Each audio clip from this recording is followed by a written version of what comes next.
আসসালামু আলাইকুম প্রিয় দর্শক সকলকে স্বাগত জানাই অভিবাসী আপডেটের নতুন ভিডিওতে। যারা এই ভিডিওতে যুক্ত হয়েছেন দেশ এবং প্রবাস থেকে, জানিয়ে দেব সর্বশেষ প্রয়োজনীয় অনেকগুলো ইনফরমেশন এই ভিডিওর মাধ্যমে। নিজে দেখছেন, অন্যজনকে দেখাতে ভিডিওটি শেয়ার করে দিন। চ্যানেলটি সাবস্ক্রাইব করুন, ফেসবুক পেজটি লাইক ফলো করে যুক্ত থাকলে নিত্য নতুন আপডেট তথ্য দেখতে পাবেন। আপনি কোন দেশ থেকে এই ভিডিওতে যুক্ত হয়েছেন কমেন্টস করবেন, ইনশাআল্লাহ আপনার কমেন্টসের রিপ্লাই করবো আমরা। অভিবাসী আপডেটগুলো জানার প্রয়োজন আমাদের সবার, এবং আমরা এগুলো অন্যদের সাথেও শেয়ার করব। কারণ প্রতিটি দিনই রেকর্ড সংখ্যক লোক নিখোঁজ থাকছে, মৃত্যু হচ্ছে। আর এই নিখোঁজ মৃত্যুর বিষয়টা বুঝতে পারছেন যে পরিবারগুলোর জন্য কতটা যন্ত্রণাদায়ক। অনেকেই সঠিক খবর জানেন না। জার্মানি অভিবাসী ইস্যুতে আরো কঠোর অবস্থান নিয়েছে। বিশেষ করে জার্মানি এনজি সংস্থাগুলোকে সহযোগিতা করে থাকে। আপনারা যদি প্রতিনিয়ত আমাদের তথ্যগুলো দেখে থাকেন অবগত রয়েছেন। জার্মানি বর্তমান ডানপন্থী সরকার ক্ষমতা আসার পর এনজি সংস্থাগুলো জার্মানি থেকে খুব একটা সহযোগিতা আর পাচ্ছেন না বলে অনেকেই মনে করেন।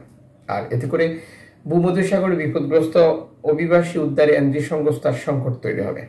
এটার জন্য আপনি কাকে দায়ী করবেন?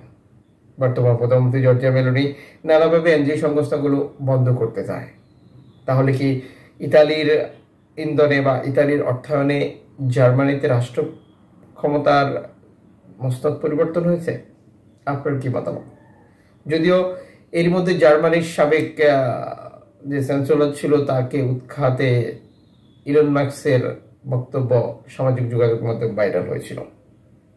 ইতালির পরিস্থিতি বর্তমান সারা বিশ্বে অভিবাসী বিরোধী অনেক কার্যক্রমে বিতর্কে জড়িয়েছেন ইলন মাস্ক, যেটা আপনারা অবগত রয়েছেন। আমেরিকার নির্বাচনে ডোনাল্ড ট্রাম্পকে ক্ষমতা আনার পেছনে ইলন মাস্কের ভূমিকা সবচেয়ে বেশি।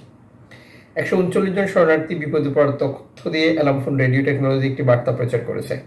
লিবিয়া থেকে কয়েক ঘন্টা আগে ছেড়ে আসা নৌকাগুলো বর্তমানে যেটা গ্রিসের দ্বীপের কাছে বিপদগ্রস্ত অবস্থায় রয়েছে। অভিবাসীদেরকে উদ্ধার করার জন্য এনজি সংস্থাগুলো বার্তা পাঠালো, এখন পর্যন্ত কোনোভাবেই তাদেরকে উদ্ধারের কোনো তথ্য দিতে পারেনি অ্যালামফোন। অ্যালামফোন হতাশা ব্যক্ত করেছে এই প্রতিবেদনে। এখন পর্যন্ত শরণার্থীদেরকে উদ্ধার করতে কেউ আসেনি। এদিকে অ্যালামফোন রেডিও টেকনোলজি একটি বিপদগ্রস্ত নৌকার তথ্য দিয়েছিল। সেই নৌকাটিকে একটি বাণিজ্যিক জাহাজ উদ্ধার করেছে। সকল ক্রু সবাইকে আমাদের পক্ষ থেকে ধন্যবাদ।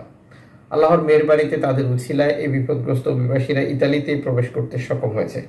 সর্বশেষ মাইক্রো ব্লগিং এক্সে বার্তায় নিশ্চিত করেছে অ্যালামফোন রেডিও টেকনোলজি একটি বাণিজ্যিক জাহাজ ভূমধ্যসাগরে বিপদগ্রস্ত অবস্থা, যেটি লিবিয়া থেকে ছেড়ে আসা 37 জন শরণার্থী নৌকাটিকে উদ্ধার করেছে। উদ্ধার করার পর নৌকাটির শরণার্থীদেরকে ইতালিতে হস্তান্তর করেছে।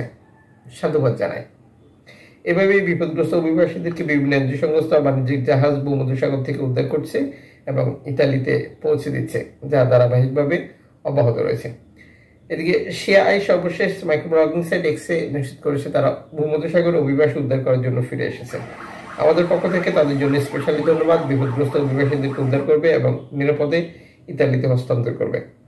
সে ওয়াচের মাধ্যমে সর্বশেষ প্রতিবেদন অনুযায়ী বিপদগ্রস্ত অবস্থা, যেটা লিবিয়া থেকে ছেড়ে আসা ইতালিতে না গিয়ে গ্রিসের দিকে যাওয়ার পথে শরণার্থী নৌকা বিপদে পড়ে। সেই নৌকাতে উদ্ধার অভিযান পরিচালনা করে ধারাবাহিক একটি বাণিজ্যিক জাহাজ সহযোগিতা করে। 4 জনকে তারা উদ্ধার করতে সক্ষম হলেও বাকি 40 জনকে লিবিয়ান কোস্টগার্ড জোর করে ধরে নিয়ে গেছে। তথাকথিত ইতালির সাথে চুক্তির নামে লিবিয়া কোস্টগার্ড ভূমধ্যসাগরে এভাবেই অভিবাসী উদ্ধারে বাধা দিয়ে থাকে।